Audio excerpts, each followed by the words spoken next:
fancy readymade churidar rayon material Madhubala volume 1 ஒரு bag பாத்தீங்கன்னா 8 piece ஒரு பீஸோட விலை 650 வரும் 8 பீஸுக்கு பாத்தீங்கன்னா 8 கலர் 8 டிசைன்ல வந்துரும் ஒவ்வொன்றும் பீசஸ் பாத்தீங்கன்னா சும்மா சூப்பரா அட்டகாசமா இருக்கும் பியூட்டிஃபுல் கலர்ஸா இருக்கும் சரிங்களா ஒரு காலேஜ் போறீங்கன்னா ஒரு பேக் வாங்குனீங்கன்னா போதும் அட்டகாசமா தேவதை மாதிரி இருக்கும் ஒரு பேக்கோட விலை 5460 ரூபாய் தமிழ்நாடு ஃப்ரீ ஷிப்பிங்ல வந்துரும் உங்களுக்கு நம்மளோட ஷாப் எங்க சேலம் ஓல்டு பஸ் நியரஸ்ட்லயே இருக்கு ஜஸ்ட் வாக்கபிள் டிஸ்டன்ஸ் நீங்க நேரா பாலை இறங்கிட்டீங்கன்னா அங்க இருந்து தங்கமயில் ஜுவல்லர்ஸ் வந்துருங்க தங்கமயில் ஜுவல்லர்ஸ்ல இருந்து அது ஒட்டனாப்புல ஒரு ரோடு உள்ள வரும் அதுல உள்ள வந்தீங்கன்னா ஹோட்டல் காமராஜர் ஸ்ட்ரீட் அந்த ஸ்ட்ரீட்டுக்கு பேரு இந்த ஸ்ட்ரீட்ல ஒரு 20 கடை தள்ளி விஎஸ் கார்மெண்ட் சரிங்களா இது போக நம்மளோட நம்பர் கீழ கொடுத்துருக்கோம்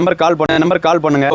லொகேஷன் எல்லாமே வந்துரும் எம்ப்ராய்டிங் ஒர்க் இந்த மாதிரி ஒவ்வொரு சுடிதாருக்கும் ஸ்பெஷல் ஒர்க் இருக்கும் அடுத்தடுத்து சுடிதார் வேகமா காமிக்கிறேன் சோ அதனால தான் ஷார்ட்ஸ்ல காமிக்க முடியும் இது பாத்தீங்கன்னா உங்களுக்கு இருக்கும் லைனிங் வித்அவுட் லைனிங் தான் உங்களுக்கு பாத்தீங்கன்னா அருமையா இருக்கும் உங்களுக்கு ஒரு ஷால் இது பேண்ட் பாத்தீங்கன்னா உங்களுக்கு எலாஸ்டிக்கோட வந்து எதுவும் ஃபால்ட் ஆகாது அந்த மாதிரி இது பாத்தீங்கன்னா இது ஒன்னு பாத்துருங்க அடுத்தது எல்லாமே உங்களுக்கு ஓபன் பண்ணி காமிச்சு இப்போ நீங்க பாத்துட்டு பாத்தீங்கன்னா ஒரு கிரீன் கலர் அருமையான கிரீன் கலர்ஸ் ஒரு பேண்ட் ஒரு ஷால் ஒரு உங்களுக்கு பிசினஸ் எடுத்து பண்ணீங்கன்னா அருமையா இருக்கும் சரிங்களா இதோட ரேட் உங்களுக்கு எல்லாமே கன்வீனியன்ட்டா இருக்கும் இந்த ரேட் எல்லாமே உங்களுக்கு